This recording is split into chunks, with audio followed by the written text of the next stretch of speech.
Hello friends, Assalamu alaikum, Bismillahir Rahmanir Rahim. Today in this lecture, we are going to discuss about oral advocacy, art of oral advocacy in mooting and moot court.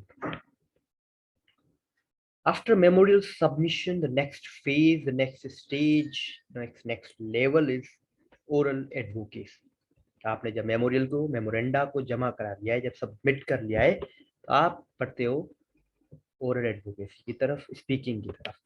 Oral advocacy क्या है? Art of convincing the bench by persuasive oral submission.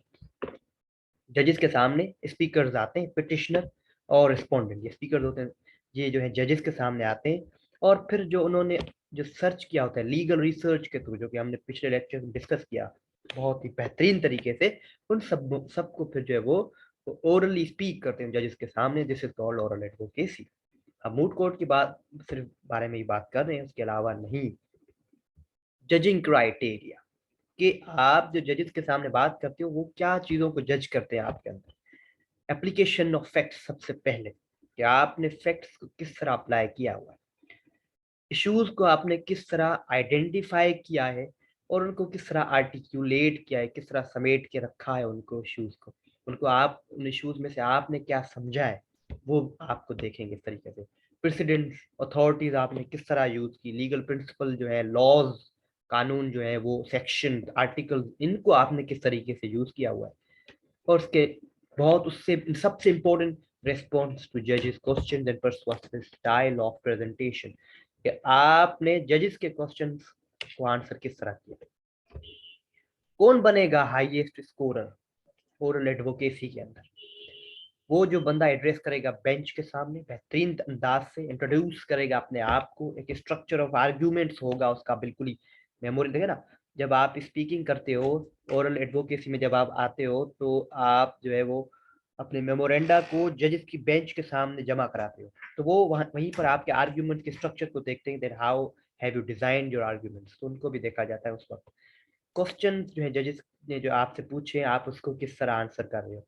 और last में जो बहुत important round होता है, that is rebuttal and sir rebuttal. What's this, let's see. Rebuttal देखें, सबसे पहले आता है पिटिशनर। अपने पिटिशनर जो है वो आके स्पीक करेगा, उसके बाद रेस्पोंडेंट आएगा, रेस्पोंडेंट अपने आर्ग्यूमेंट्स जो भी आर्ग्यू करेगा, and then again petitioner shall come back.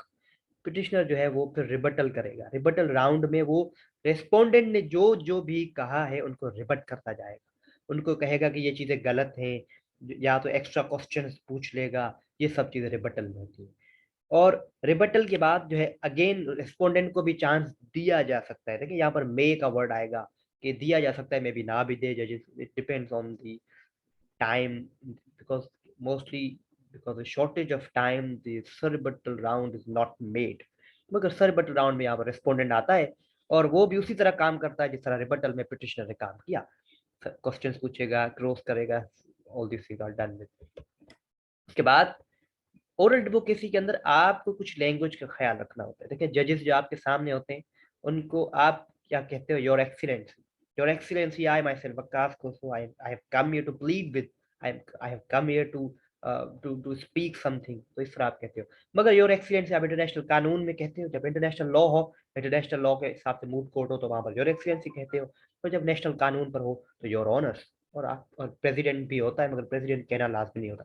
Council कौन होते हैं? पिटिशनर आए, पिटिशनर आया, पिटिशनर का वकील, ये काउंसिल है, एजेंट है, वकील है। रेस्पोंडेंट का भी काउंसिल, तो counsel simple, these are used for advocates. Don't forget to subscribe and click on the bell icon also. Specific mood terminology, मगर इसको हम डिस्कस करेंगे in coming lecture. Don't forget to like, subscribe and share this my video and channel. God bless you all. खुदा